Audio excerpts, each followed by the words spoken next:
Bom dia, vamos orar? Senhor, muito obrigado pela Tua presença no transcorrer desta semana.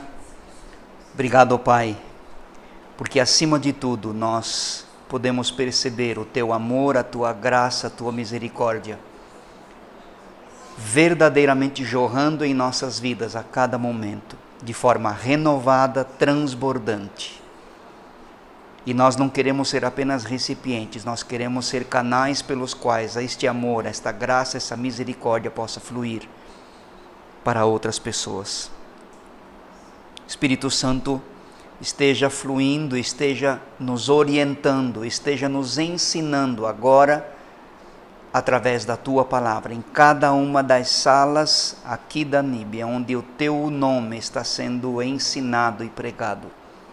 Também aqui nesta cidade, onde a Tua palavra está sendo pregada, que o Teu poder, Espírito Santo, seja visível e que as pessoas responsáveis por este trabalho, por este ensino, pela pregação e ministração da Tua palavra, tenham em sua vida verdadeira unção do Espírito Santo, dependendo integralmente de Ti para a realização desse trabalho. Se presente aqui nesta sala, Pai, nós te pedimos em nome de Jesus. Amém. Sim, senhores. Vamos então, ponto número 8, né? A importância do exercício da capelania hospitalar e residencial. Ontem, pela manhã, foi muito bom. Foi excelentemente bom. Foi maravilhoso, foi milagre. Todos os que participaram, foi uma coisa, só pelo número de pessoas que estavam participando, já dava um sinal de presença. E Deus fez maravilhas, Deus fez milagres. Dezenas de pessoas fizeram a oração de confissão de pecado, de entrega de vida. E outros tantos, reconciliação, né? Não sei se o Fábio estava no último quarto, porque nós somos na aula 5. 4 senhores, eles estavam dormindo, o outro grupo passou antes e estavam dormindo, e eu passei, estava tudo escuro, eu entrei, dei um bom dia bem forte, e acordei. A intenção realmente era essa. Estava escuro. E a gente falou no escuro, não ligamos a luz mesmo, né? E um deles disse: eu estou há 35 anos vivendo com o Senhor, mas é muito bom renovar essa consagração todos os dias. Então, só em ouvir o testemunho, o depoimento daquele menino, daquele senhor, já idoso, né? Idoso um pouco, né? Bom dia. Vale a pena, valeu a pena. E os outros fizeram a oração de entrega de vida. E assim, se dessemos abertura aqui para vocês, testemunhar que participaram, vamos até 2 da tarde. Né? É muito bom. Nós, como é o grupo inicial, antes de nós irmos do estacionamento para o Oceon, que eu disse, depois do trabalho, 11h30, vamos chamar 3, 4 pessoas para, em poucas palavras, dizerem alguma coisa a respeito da experiência de que foi. E a intenção realmente é essa. Quando você se coloca sobre o altar do Senhor, você não precisa correr atrás da bênção, ela chega para ti, ela vem ao teu encontro. A Bíblia diz que as bênçãos vão perseguir, vão andar atrás, vão alcançar aqueles que vivem em obediência. Então eu não preciso dizer assim: Senhor, me abençoe, eu preciso da tua bênção. Eu já sou abençoado. Cada respirar do meu corpo vem dele. É o sopro de vida dele em mim que faz com que eu continue vivo. E só isso já é motivo de agradecimento, de louvor. E quando eu louvo ao Senhor por aquilo que acontece comigo, através de mim, por Ele, eu sou abençoado. Cada instante da nossa vida. E quando nós regressamos ao estacionamento, algumas pessoas falaram. E a tônica sempre foi essa: o abençoado fui eu. O abençoado fui eu. é muito importante, foi muito bom, foi excelente, foi maravilhoso. O abençoado fui eu, o abençoado fui eu. Esse é o trabalho do Senhor. É fantástico quando isso acontece. Quando o consagrado ao Senhor chega a esse nível de conhecimento. Eu reconheço que de mim sou nada, mas Ele me usando, eu me sinto fortalecido. E tenho bagagem para derrubar exércitos inteiros daqui para frente, durante essa semana. Amém? Que venham os gigantes. Que venham os gigantes, não importa o tamanho. Não importa a rouquidão da sua voz, não importa as suas ameaças, palavras de ameaças. Por quê? Porque nós estamos indo em nome do Senhor dos Exércitos. Não na nossa força, como Davi diante de Golias. Tu vens contra mim com armas, com cacetete, com espada, com escudo, com elmo, com armadura, com caneleira, com chuteira, com sabe Deus o que mais, mas eu vou contra ti, em nome do Senhor dos Exércitos. Pronto, acabou. Ele tinha duas alternativas: ou fugir, ficar acuado, se encolher, como todos os outros israelitas, né? Porque os outros israelitas só olhavam para o tamanho do cara. E a admiração foi geral. Nossa, como ele é grande! Mas Davi olhou sob o prisma, com óculos, com o binóculo do Senhor. E ele deve ter pensado, verdadeiramente, ele é grande. Mas ele é tão grande que é impossível errar. E pronto. Ele é tão grande, mas tão forte, é impossível errar. E aí, deu no que deu, né? Agora, preste atenção num ensinamento que a Bíblia traz aqui. A pedra foi dirigida pela mão do Senhor para a testa do gigante. Alguns comentaristas bíblicos dizem, Golias era tão grande, que Davi era tão pequeno, que ele tinha que olhar para baixo.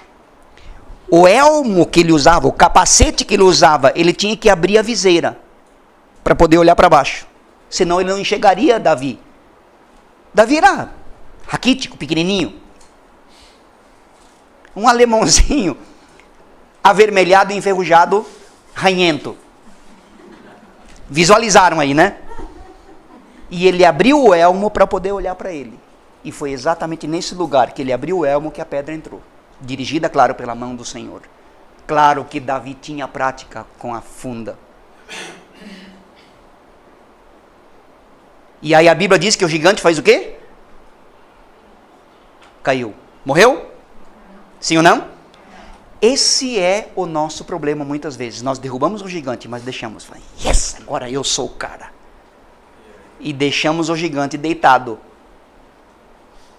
Desacordado, mas não morto.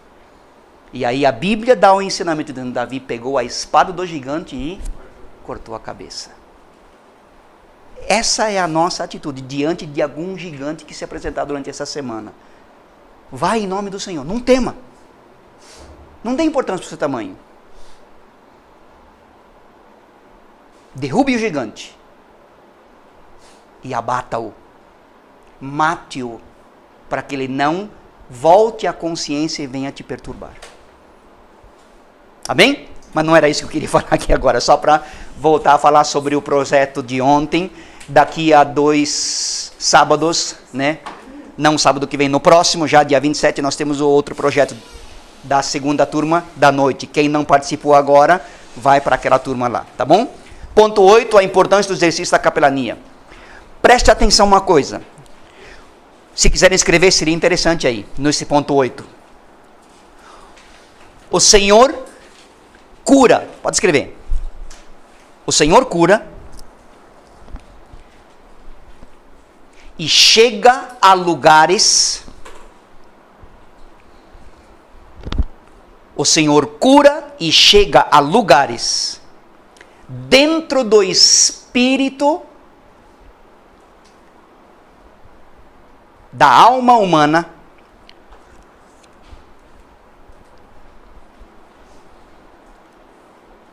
onde a medicina não consegue chegar.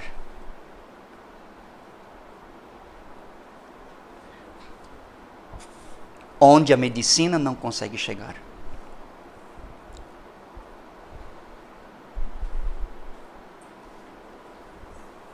Preste atenção aí, hein?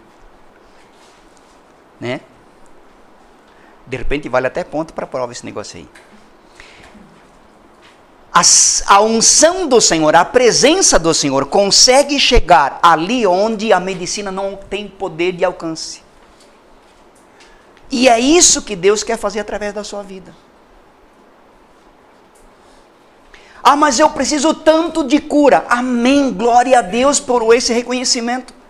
Mas pelo simples fato de tu reconheceres que precisas de cura, encaminha esse teu exemplo para outras pessoas. Usa a tua própria vida para ser testemunho para outras pessoas. Deus me curou.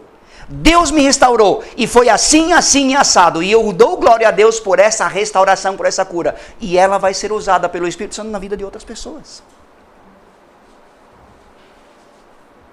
Muitas vezes, nós nos perguntamos, quando foi detectado na minha esposa o câncer, ela fez todos os exames uma vez por ano, nunca aconteceu nada, nunca atestou nada.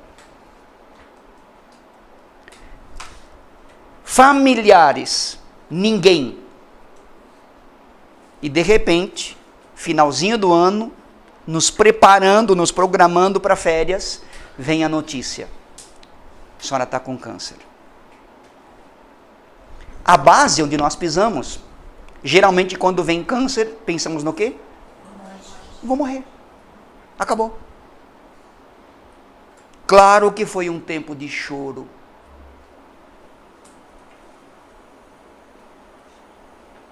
Senhor, você ficou desesperado? Claro. Eu nunca me imaginei numa situação dessas. E eu, Neri, me perguntei, o que vai ser de mim sem ela? Como é que eu vou ficar? Claro que a gente tem as nossas diferenças e tudo mais, mas como é que eu vou viver? Se a gente se conhece, sabe o paladar, sabe o perfume, sabe a forma de ajeitar o cabelo, o meu principalmente, né? Um do outro, a forma de se vestir, a hora de levantar, de deitar, de sair, de o que fazer.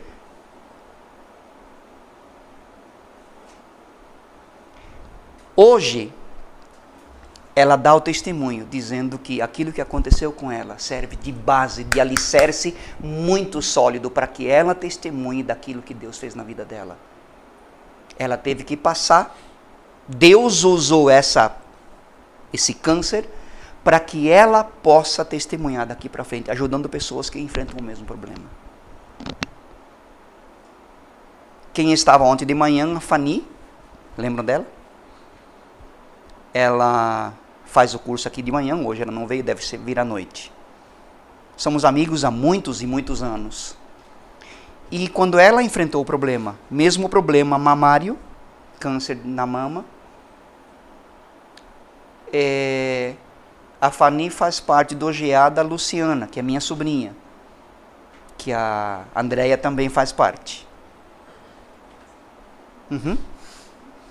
Resultado.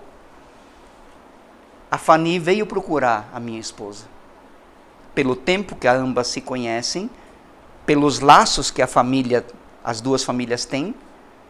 Mas a Fanny várias vezes disse, você está sendo bênção na minha vida. Ele falou, mas como? Eu só dei um abraço na senhora.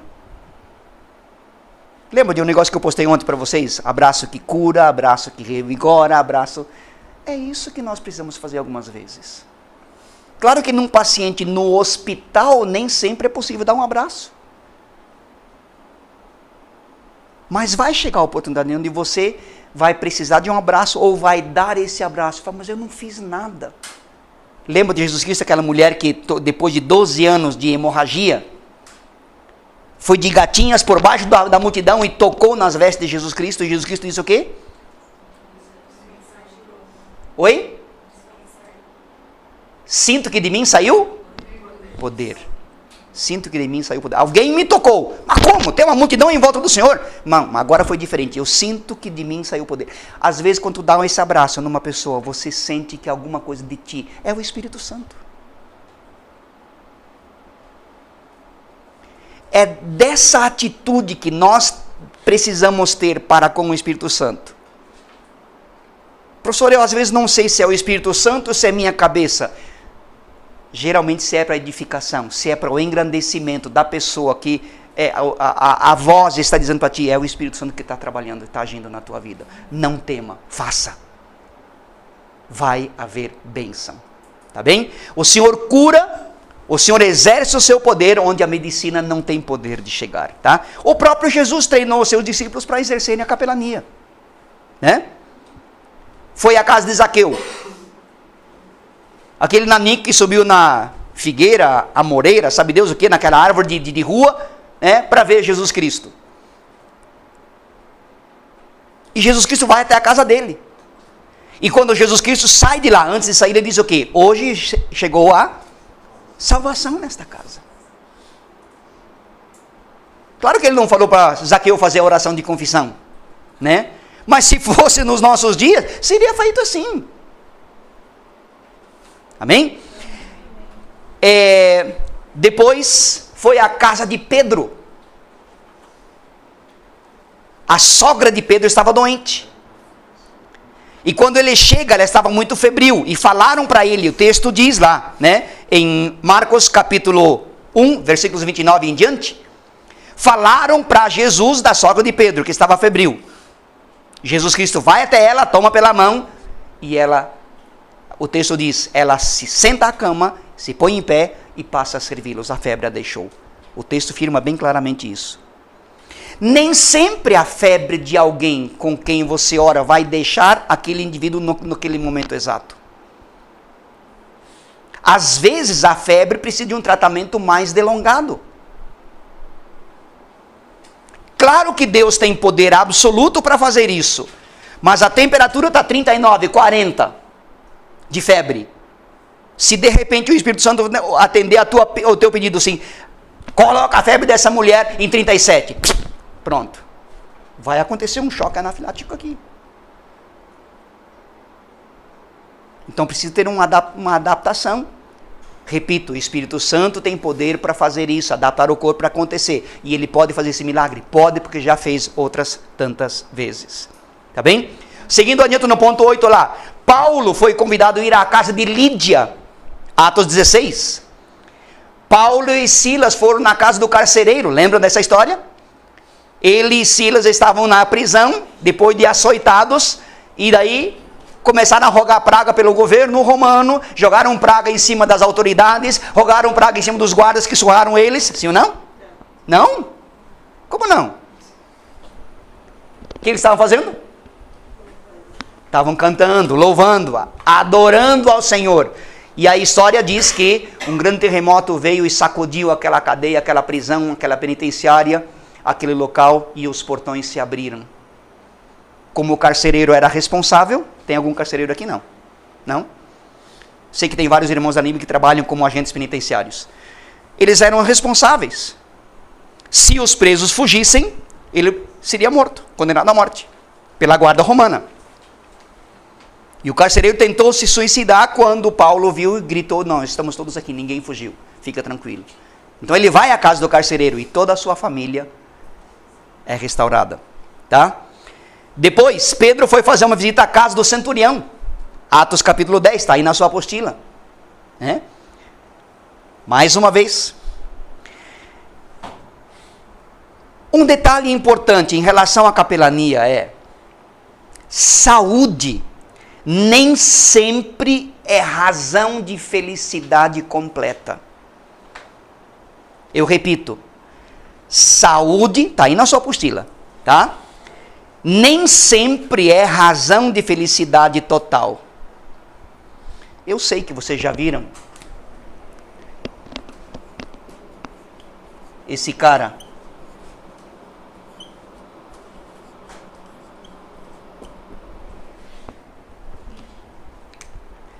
Nick. Vujicic.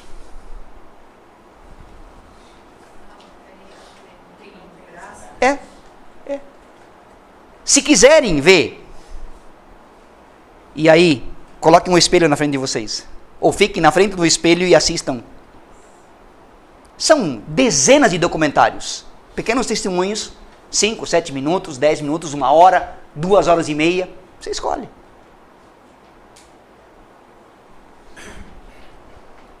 Uma família de vários filhos, ele é o único que nasceu com esse problema. Ele nasceu sem braços e sem pernas. Sem nada. Só o corpo, pescoço e o tronco. Num dos primeiros testemunhos que ele deu, e eu tive o privilégio de assistir, foi de que ele disse: quando eu nasci, a minha mãe recebeu aquele pacotinho, e quando me desenrolou, a mãe dele disse, eu tive, isso, a mãe dele complementando o testemunho dele, eu tive vontade de pegar esse troço e jogar no lixo. Porque eu não aceitava. Só que no transcorrer das semanas, Nick, ainda bebê, sorria, se comunicava com o semblante feliz. Ele falou, mas como é que pode?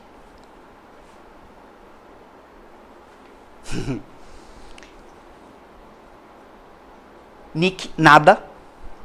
Ele mergulha na piscina e nada. Como? Sem braço, sem perna? É.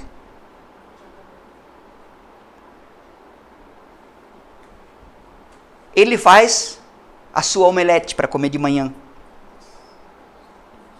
Sem braço, sem perna, sem mão? É.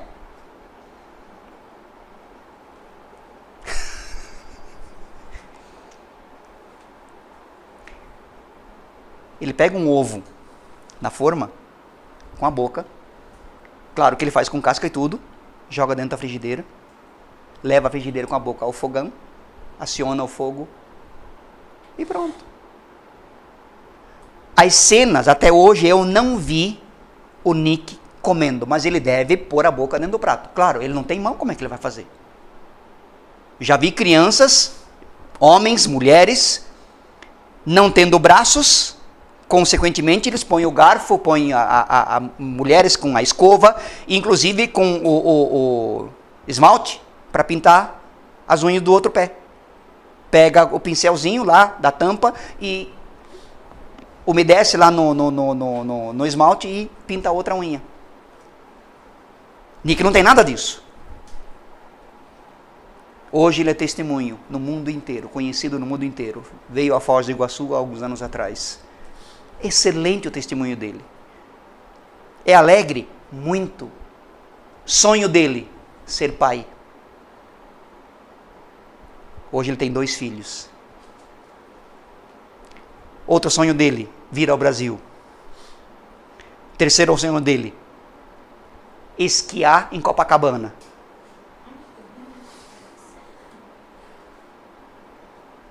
Como o cara vai esquiar? Pois ele fez.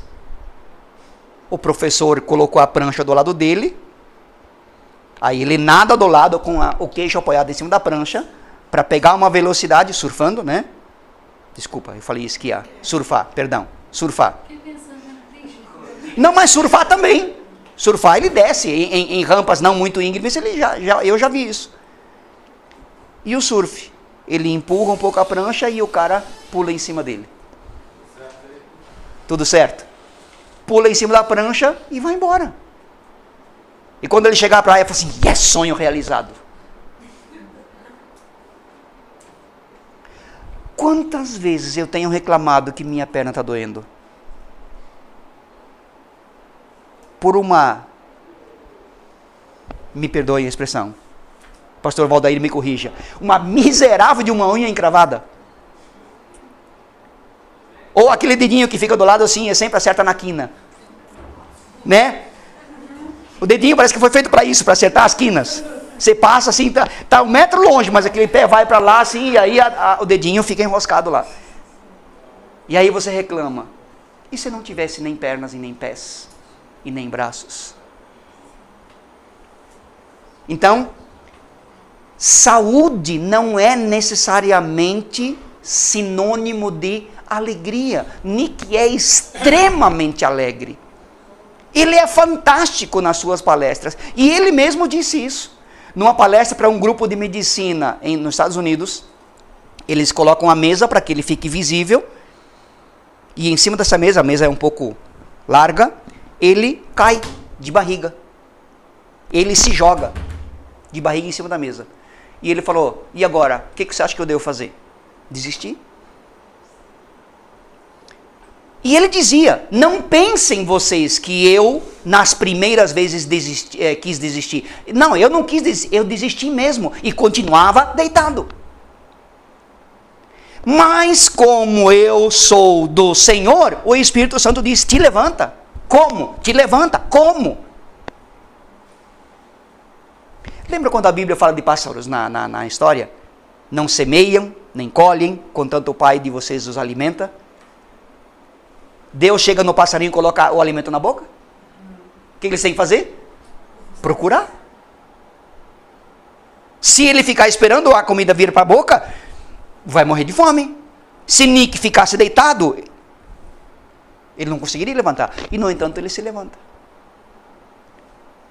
Põe a testa na mesa, com a testa ele firma, a perninha dele é aqui no início da nádega. Ele firma, a testa vem mais para cá e aí com o impulso ele está em pé. Quer dizer, está em pé. Consegue levantar. Se vocês puderem, para ser bênção, olhem esse cara. Eu tenho o livro dele.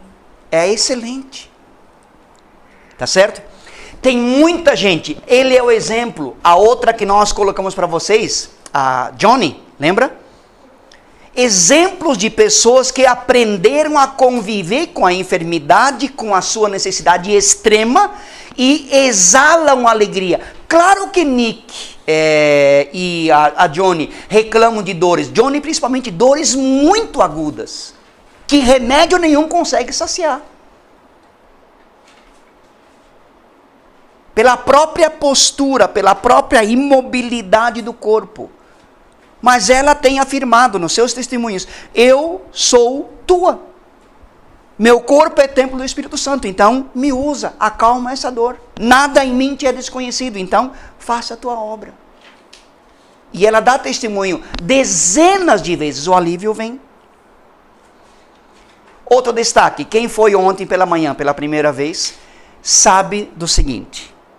Num hospital, num leito hospitalar ou residencial, tanto faz, a mente e o coração do ser humano estão mais abertos para as coisas do Senhor. Não há outro lugar tão propício. Deus abençoe a capelania. Deus criou a capelania. Ele vem exercendo, como nós já falamos para vocês, desde o início lá do Jardim do Éden até culminando com a capelania no Deus conosco, Emanuel. E quando nós entramos numa ala hospitalar, num quarto hospitalar, ou vamos a uma residência para socorrer, para ajudar uma pessoa, para orar com uma pessoa, chorar com essa pessoa, muitas vezes nós vamos para chorar. Ah, então eu vou programado para chorar. Não. Às vezes as lágrimas vêm. Porque o próprio Senhor Jesus falou, chorai com os que choram. Às vezes é impossível você segurar.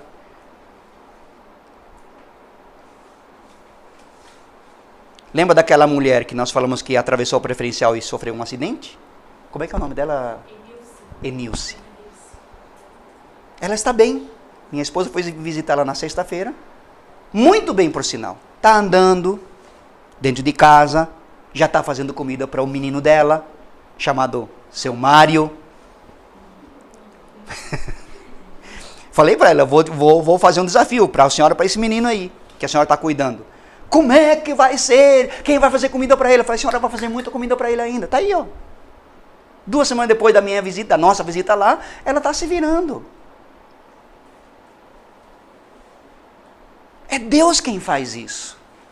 Mas a mente da pessoa adoecida, internada, quando está enfrentando um problema de saúde, ela está mais voltada para o Senhor. Inclusive a Eleni Vassan, aquela matriarca da capelania no Brasil, ela diz, quando você está no hospital, você está deitado e geralmente olhando para cima. Aproveita essa oportunidade. Já ora para o Senhor. Você já está olhando para Ele mesmo? Aproveita. Deixa o Espírito Santo fluir na sua vida. Tá certo? Pessoas enfermas com sofrimento físico começam a levantar algumas perguntas. Por exemplo, por que está acontecendo comigo? E geralmente na minha abordagem no hospital tem sido essa. 4 leis espirituais, lembra? Primeira lei. Deus te ama. Peraí, mas se Deus me ama, por que está acontecendo comigo? Por causa do segunda lei. Pecado. Pecado afasta. Pecado atrai. O pecado não é o diabo não é aquele animal, aquele monstro, aquela coisa horrível, escorrendo baba por entre os dentes, com uma cauda longa, com um ferrão na ponta, olhos vermelhos, cheio de fumaça. Não! A própria palavra diz que ele se disfarça em anjo de luz. Ora bola, se todo pecado fosse horrendo, horrível, amedrontador, como essa cena que os meios de comunicação e as pinturas por aí mostram, você iria cair em pecado? De jeito nenhum, ia correr dele. Então o pecado se apresenta, entre aspas, apetitoso. Tá certo? O que eu fiz para merecer isso? Será que eu ficarei bom? Onde estará Deus? Onde está Deus nessa situação? Alguém será que vem para cuidar de mim? São perguntas que acontecem normalmente. O capelão cristão sempre será um instrumento usado pelo Espírito Santo para levar conforto para qualquer uma destas perguntas. Lembra que eu falei agora há pouco? O Senhor cura, que você escreveu aí. Chega a lugares na alma, no espírito humano, onde a medicina, onde o remédio não consegue chegar. Nós temos essa entrada. Você já imaginou o seu privilégio? Deus te deu da sua unção para você entrar na alma humana, para você chegar no espírito humano, na mente humana e dizer, fica em paz, Deus está cuidando de ti. Agora, muitas vezes nós temos que nos colocar diante de uma pessoa enferma, tanto em casa como num hospital, e fazer a seguinte pergunta: você quer ser curado ou quer continuar fazendo o que você vinha fazendo? Só existem essas duas opções. Eu quero ser curado. Depois de curado, ele vive de novo a velha vida. E aí? Sabe, o exemplo aqui, corriqueiro, conhecido, sabe que o cigarro faz mal, é um tremendo veneno para o ser humano. E aí sofre um problema cardíaco, o médico diz, ou você para de fumar ou você vai morrer. Tá bom, eu paro. Tá bom. Quanto tempo? É uma decisão. Quem fumava aqui? Tu? Mais alguém? Sabia que fazia mal? E por que continuava fumando? Mas não é questão de bobeira. Às vezes sim, teimosia. Eu faço porque eu quero. Eu tenho domínio sobre o cigarro. Mas o mal que ele causa é terrível. Quer ser curado ou quer continuar vivendo a vida que você vinha vivendo? E muitas pessoas, ontem, uma das mulheres que deu testemunho depois, nós fomos num quarto onde a mulher disse, eu não quero saber. Alessandra. Aconteceu comigo. Gostaria de orar. Não. Tá bom então, me perdoa a interrupção. Vou deixar um folheto. Não. Tudo bem, a senhora não precisa tocar nesse folheto, eu deixo em cima. Não. Tá bom? Cada não eu ficava um pouco mais encolhido. Aí no quarto ao lado, de tanto não que essa mulher dizia, já com raiva da minha presença, o homem acordou. E essa mulher não era o doente. O doente era marido dela, terminal. Acho que ela estava torcendo para que ele morresse. Só pode. Quando aquele homem acordou, ele falou assim, eu quero, por favor, ore por mim. Eu orei em voz alta, para que ele ouvisse. E para que ela ouvisse. Pelo menos isso. Não sei a razão do porquê o não, tão repetitivo. Mas acontece. Pessoa não quer ser curada. Sabe do perigo, dos passos largos que ela está indo em direção ao inferno, mas quer continuar nessa proposta. Eu não quero. Só precisava aquela mulher me perguntar, escuta, você quer que eu desenhe ou o quê? O capelão cristão, então, é essa pessoa que enfrentará os desafios deixados por Jesus Cristo para ir para a sua igreja, a todos aqueles a quem o Senhor quer verdadeiramente salvar. Lembra que a palavra diz, não quero que nenhum destes se perca. Todos são dignos do amor de Deus, mas nem todos aceitam esse amor. E às vezes, por mais pesado que seja, o José Cláudio vai ter que dizer, amém, tá bom. Tudo bem. Mas isso significa que você sair daquela presença lá, daquela suposta pessoa, ou residência, ou quarto hospitalar, do lado de fora, ora por ela. O Espírito convence. Age. Abre os olhos. Lembra de Saulo? Até que aquelas escamas caíram e ele viu aquela glória da presença do Senhor. E a primeira pergunta que Saulo de Tarso faz, Senhor, quem és tu? Ele sabe com quem ele estava falando, com quem estava lidando. E uma pessoa dessas, empedrada, coração empedrado, e Deus disse, eu vou trocar o coração de vocês. Tirar o coração de pedra e colocar um coração de carne. Ensinável. E Deus faz isso de forma milagrosa. Tem vários textos aí na sequência para vocês. Desde o início, nós colocamos para vocês que o nosso dever no dia a dia, durante a semana, cada semana, é palavra, oração. Palavra, oração. Eu só posso dar aquilo que eu tenho. Adiante lá, 8.1, capelão hospitalar e suas funções e atividades. O hospital, claro, existe para a cura física. Nós temos que respeitar o ambiente. Quem foi ontem pela primeira vez, lembra que quando nós passamos em frente a um quarto e vemos uma enfermeira ou um enfermeiro dando mesmo trocando o frasco do soro, ou da químio, injetando, colocando lá para nova aplicação. Nós não entramos nesse ambiente. Ah, mas tem mais 2 ou 3 camas. Não, deixa essa enfermeira sair primeiro. Depois, na volta, a gente passa por aqui. Ou a equipe sempre é alertada, vão até o final da ala e a responsável, ou o responsável, volta e olha aquele quarto. Se está livre, chama a equipe para entrar.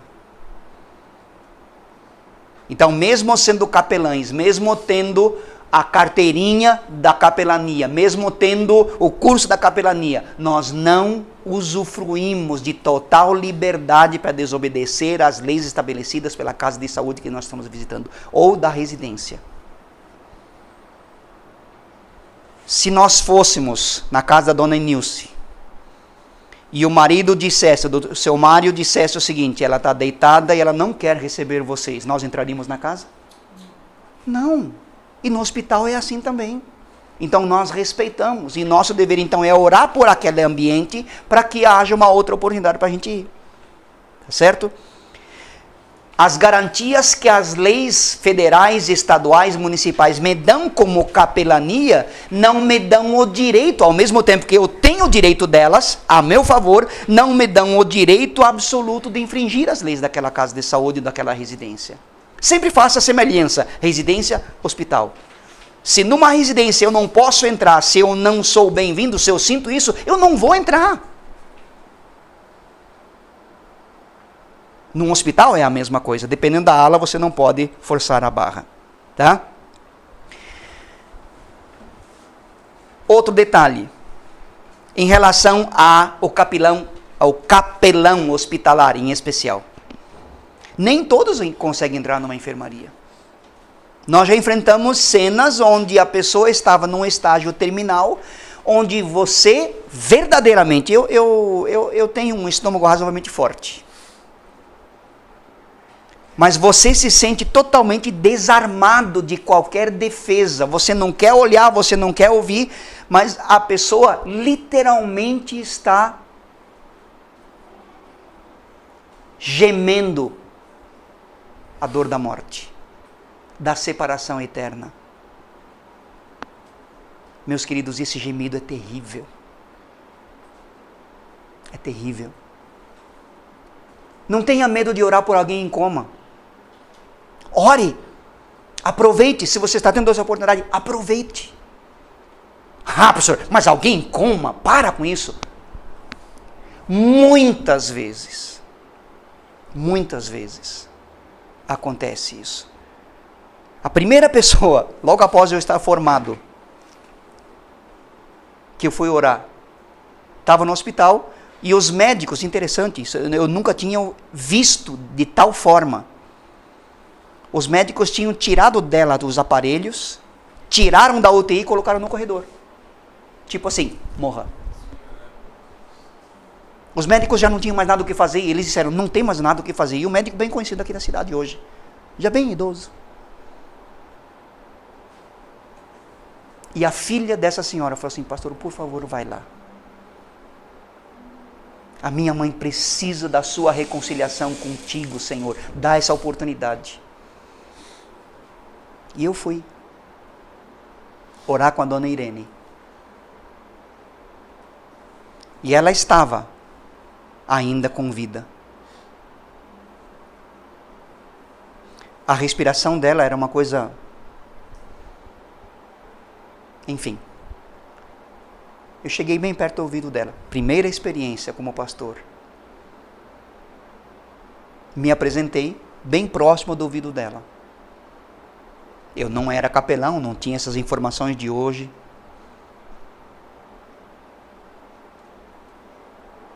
E fiz a oração de entrega, de confissão de pecado, de reconciliação. Questão de minutos depois, quando eu terminei a oração, ela parou de respirar. Não era a respiração, era só aquele momento que o Senhor estava dando para que ela, dona Irene, entregasse a vida para o Senhor novamente. Fiz isso com meu pai.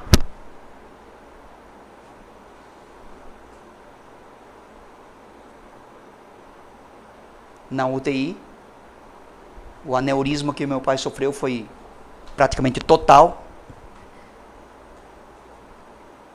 Domingo à tarde. Foi internado num hospital em Toledo, 1993. Junho de 1993. Tomando chimarrão, cheio de saúde. De repente a minha mãe entrou para esquentar mais água. Quando ela voltou, ele estava recostado na cadeira, na área do casarão da fazenda.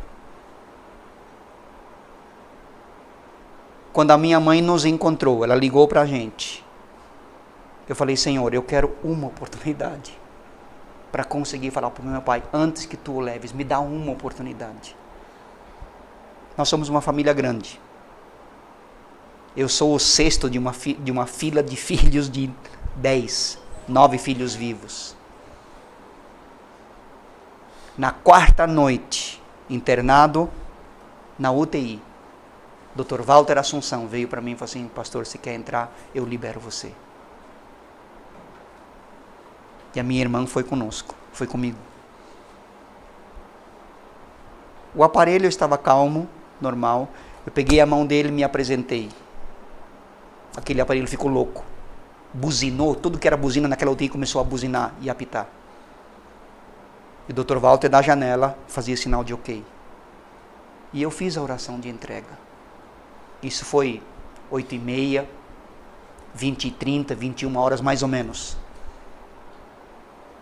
Às 2 horas da manhã ele faleceu.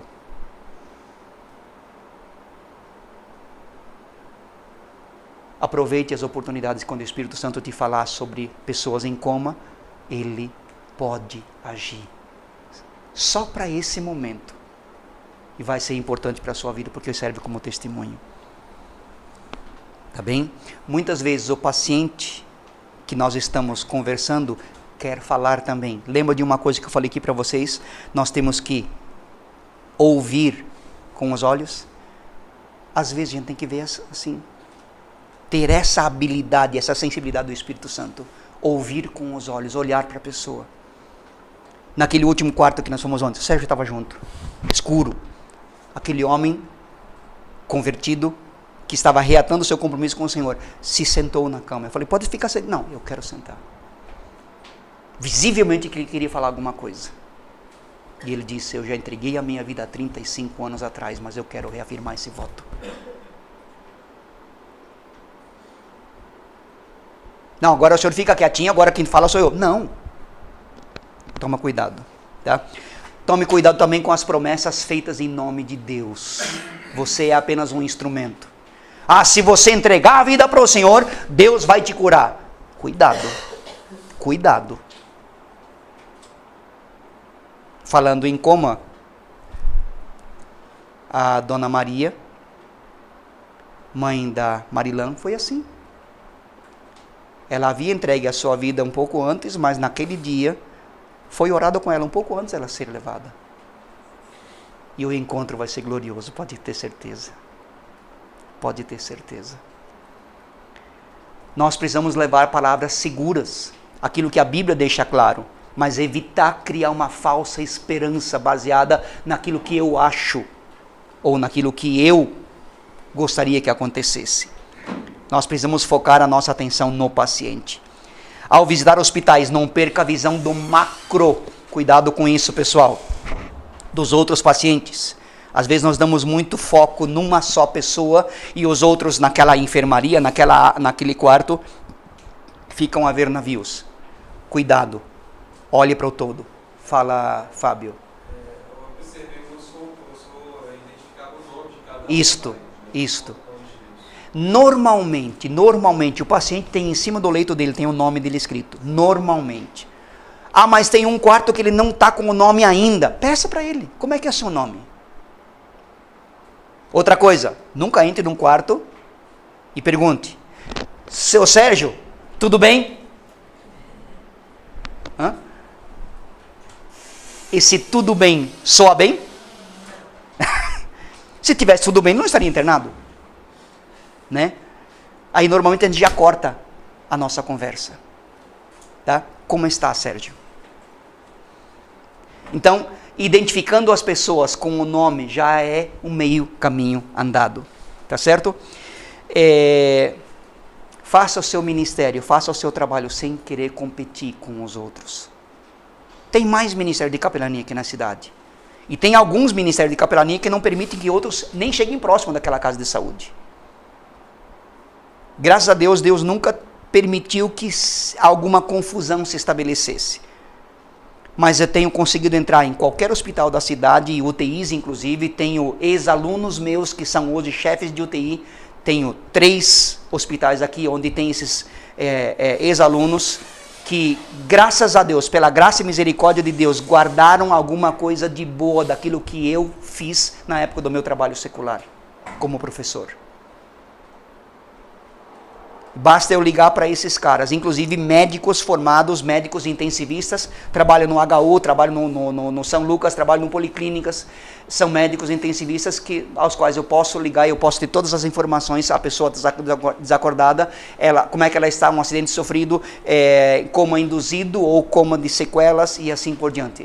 Me dão informações para que eu desenhe, para que eu imagine qual é a minha abordagem correta. Mas tem algumas capelanias estabelecidas que não admitem a nossa presença. Mesmo assim a gente vai. Porque nós não estamos lá para arrumar confusão.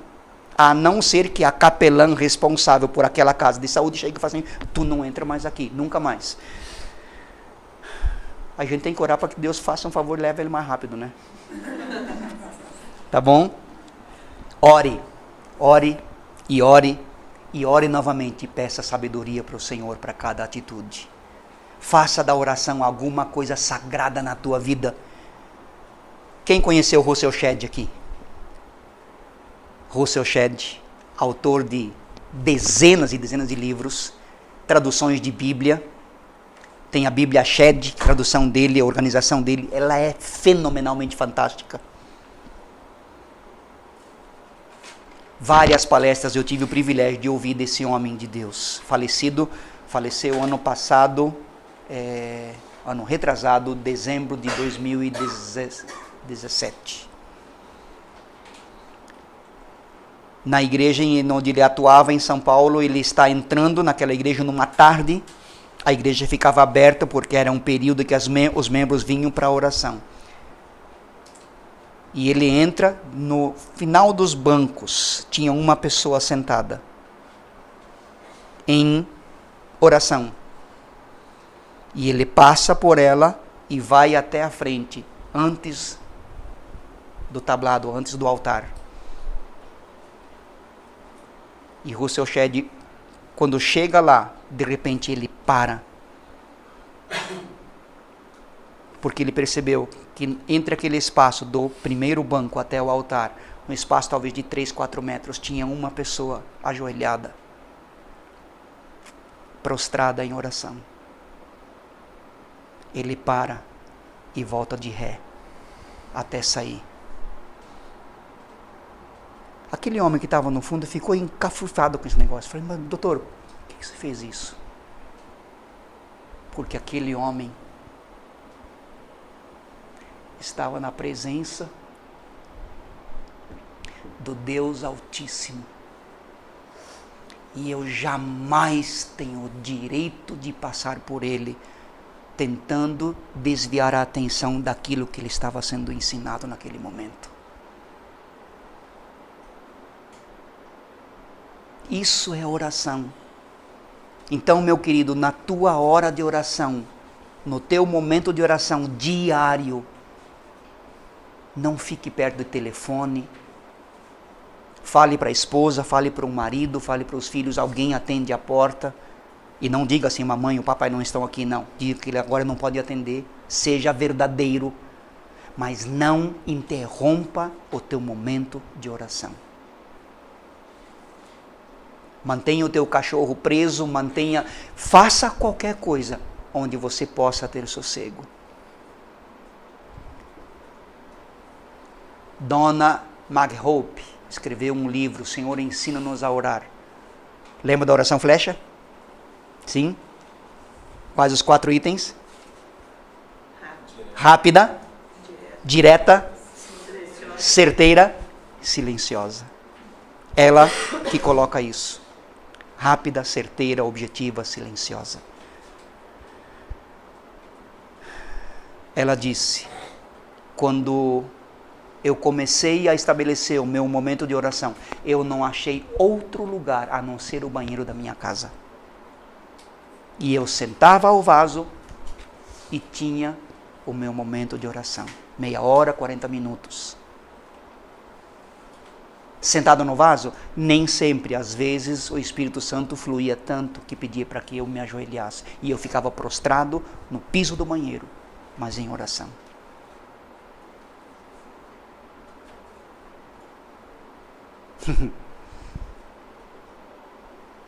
Falei com um médico daqui alguns anos atrás, daqui da NIB, e ele disse, eu amo estar de joelhos diante do trono. Falei, doutor, eu não entendi, não peguei o espírito da coisa. Eu estou no Ministério da Limpeza, diz ele, e eu amo estar na frente daquele trono lá, todo, perdão pela expressão, todo mijado, mas eu amo estar lá, limpando, porque eu vou ser útil, a minha limpeza vai ser útil para que o outro possa usar depois com liberdade. Às vezes não é só o Ministério da Limpeza que tem que entrar no banheiro, às vezes eu tenho que entrar e gastar o meu momento de oração diante do Senhor, dentro do banheiro.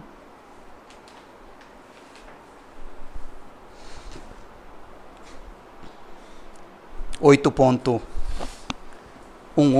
Enfermidade faz parte da vida. Uso isso também na minha confrontação, no meu sistema de trabalho nos hospitais, ontem mesmo. Desde que o homem é homem, desde que Adão, aquele sem vergonha daquele Adão, pecou, quando ele deveria ter batido o pé e exortado a digníssima esposa Eva, ele consentiu e pecou também. E se desviou do Senhor.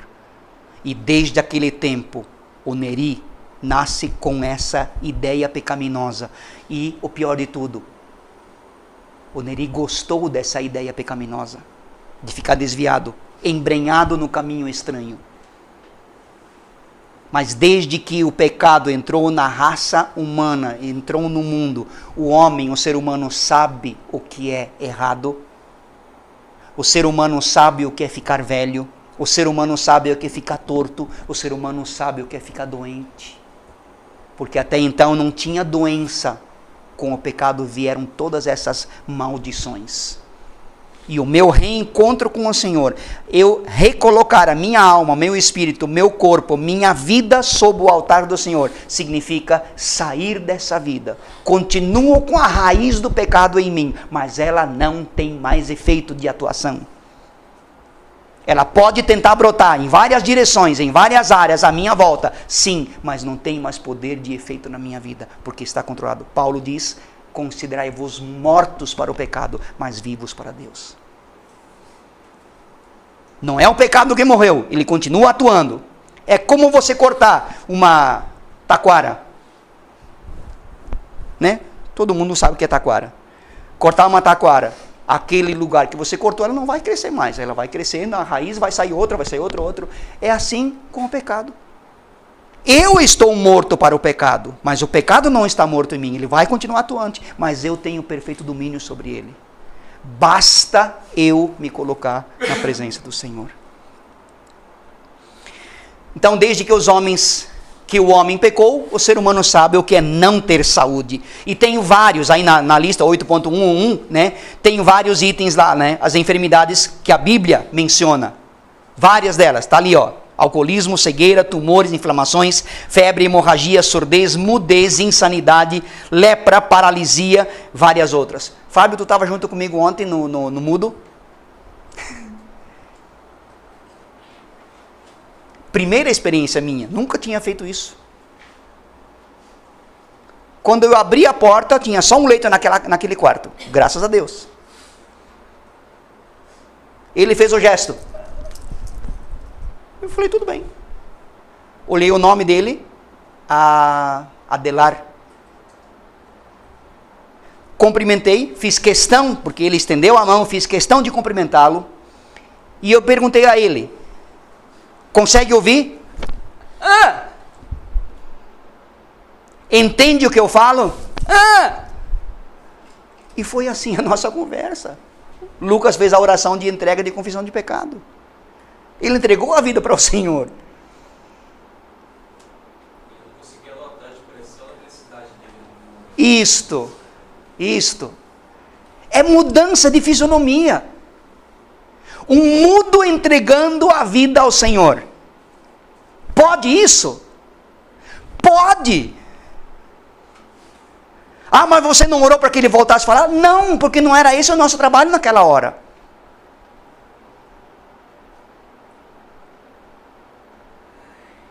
Deus pode curá-lo da mudez? Pode. Mas Deus quis curá-lo primeiro da morte eterna. E a fisionomia dele mudou. Há tantas vezes que aquele homem, quando nós queríamos sair, a gente já queria sair, porque o pessoal já estava indo embora, né? E ele estendia a mão novamente para nos agradecer, para me agradecer, para pegar a mão do Fábio, para pegar a mão do Lucas, para apertar a mão de novo. É só o Senhor para fazer um trem doido desse. E você se sente minúsculo, você se sente pó. E aí você olha para aquilo que o salmista falou assim: você que criou todo o universo, sopraste as estrelas por toda essa região do universo, chama cada uma delas pelo seu próprio nome. Senhor, quem é o homem para que dele te lembres? Quem é o homem? E se foi. E, no entanto, Deus usa esse pó. Rosinete, Alessandra, Sérgio, Alessandra, Dona Maria, Kelly, Dona Rose, Jéssica, Lenir, e Diego, e José Cláudio, Marilan, Lia, Darli, Andréia, Valquíria, Lucas, Dona Alice, Patrícia, Pastor Valdair, Fábio. Deus usa a gente, pó, para glorificar o nome dele. Pode isso? Pode. Sabe de uma coisa? Eu já senti a minha vida, dia 31 de março de 2014, senti a minha vida escorrer por entre os dedos. Minha pressão foi 27/16. Isso não existe. Existe, porque aconteceu comigo. 27/16. Eu estava morto. Quanto mais eu tentava viver, menos vida eu tinha. A única coisa que eu lembro que eu fiz de consciência foi ligar para minha esposa e falar assim: por favor, eu estava em Foz, trabalhando lá. Venha porque eu estou indo. Eu estou mal. Não sou de admitir isso, mas eu estou mal. Meu genro, minha filha e minha esposa foram. Às 10h30 da noite, conseguiram entrar no Hospital Costa Cavalcante, na UTI, pré-UTI. E eu lembro dos 3 parados no pé da minha cama. E eu disse, minha esposa, minha filha, Bruno, nosso genro, se eu for, se Deus me levar, eu tenho certeza absoluta que eu vivi boa parte da vida que Ele queria que eu vivesse. E eu lembro que a minha esposa perguntou, você quer morrer? Eu falei, não. Por quê? Porque meu primeiro neto estava para nascer. Início de maio ele nasceu. Um dia eu posto a foto dele no dia que ele nasceu. Eu disse não, mas se eu for, eu vou estar muito, muito, muito melhor do que vocês aqui. Eu tenho esse desejo. Eu quero ver o meu Senhor. Mas ao mesmo tempo, fazer o que nós fizemos ontem, junto com vocês. Fazer o que Deus tem para fazer através de mim ainda. Enquanto eu puder, Senhor, me usa. Eu quero continuar sendo bênção. Não tem coisa melhor do que isso. Nós temos uma responsabilidade.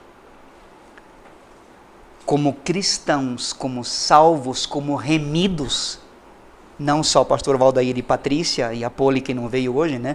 Mas não só da igreja remidos do Senhor aqui na cidade, mas nós somos todos remidos do Senhor. Nós temos um compromisso. Enquanto houver fôlego em nós, levarmos vida a quem quer que seja. Amém? Jesus ensinou que a doença é indesejável, mas Jesus ao mesmo tempo coloca que Ele é desejável. Salmo 19, né? São mais desejáveis do que o ouro, do que o mel, do que o destilar dos favos. E quando a gente vê aquela pessoa absorvendo um pouco da palavra que você passou para ela, gera vida. A vida que nós vimos no Adelar, no Mudo e em tantos outros ontem. Vale a pena. Faz um sinalzinho aí na sua apostila, até onde nós paramos, tá? Um pouco antes do ponto 8.2, tá? Continua na próxima semana, na quinta aula. Semana que vem eu trago um questionário para vocês, para estudarem para a prova ser mais fácil para vocês, tá bem? Beleza? Vamos orar. Pai, obrigado pela Tua palavra. Obrigado pela profundidade, pela altura, pela largura, pelo comprimento, e eu coloco aqui ainda mais, Senhor, pelo cumprimento da Tua palavra. As dimensões que a Tua palavra age, Senhor, através de nós e em nós, são incomparáveis, são inexplicáveis. Não incríveis, são inexplicáveis. Porque precisamos viver cada uma delas intensamente, diariamente. Espírito Santo, fortalece cada um destes amados, destes guerreiros, que se dispuseram a estar na tua presença, a serem instrumentos nas tuas mãos. Acampa os teus anjos em volta de cada um deles, nesta nova semana, e que a tua unção se renove, Espírito Santo, e os teus anjos nos guardem, estejam provendo para nós, e estejam nos sustentando a cada instante, em nome de Jesus. Amém. Deus abençoe, vocês são formidáveis. Deus os guarde. Abraço.